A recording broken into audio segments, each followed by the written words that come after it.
If your door is weathered and worn, not only does it take away from your home's curb appeal, it could be taking away from your family's safety and security too. We want to update this front entry with a new fiberglass door. We're installing a pre-hung door, meaning our new door comes already mounted to a new door frame. So we'll have to remove the old frame. And by the way, these instructions will work for most exterior doors, whether they're fiberglass, wood, or steel. Installation instructions and tool requirements should come attached to your new door. And you can find the printable instructions for this project, as well as a tools and materials list at Lowe's.com/videos. If you don't feel confident installing the door yourself, call Lowe's. We install many types of doors.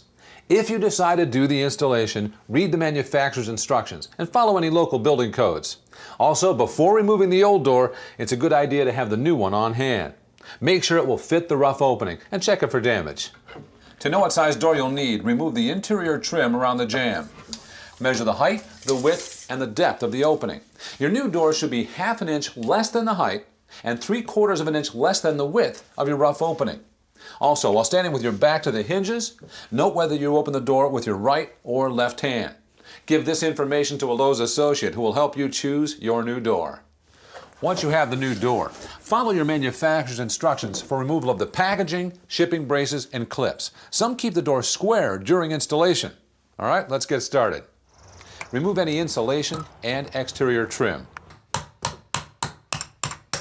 Remove the old door from the hinges with a hammer and nail set or screwdriver. You can take the hinges off the jamb too. Now remove the screws in the sill and the jamb. Cut any nails between the jamb and rough opening with a reciprocating saw. And now we can remove the door frame. If you need to, you can use a pry bar under the sill. We'll dry fit the new door before we secure it in position. Then we'll have to prep the opening. The subsill is where the door will sit. Check that it's square and level. Make any adjustments with shims. It's also a good idea to make sure the new door will clear the finished floor. On the door, measure from the bottom of the sill to the bottom of the door and check it against your flooring. If the new door won't clear, raise the door by securing a piece of treated wood to the subfloor with caulk and screws.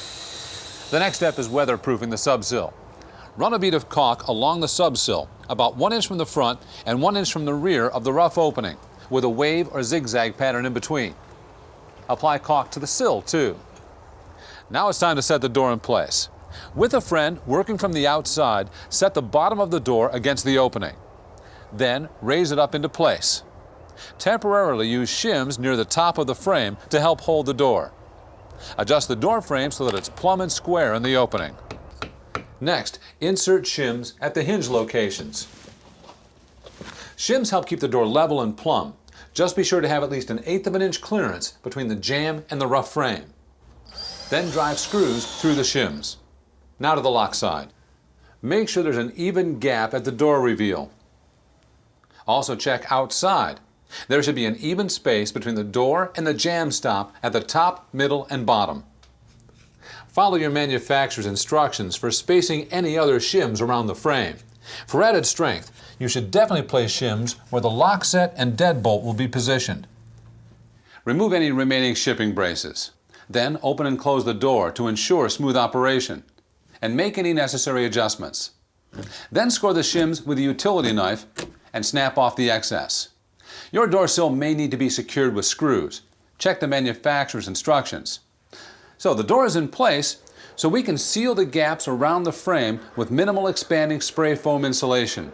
When the insulation is dry, remove any excess with a putty knife.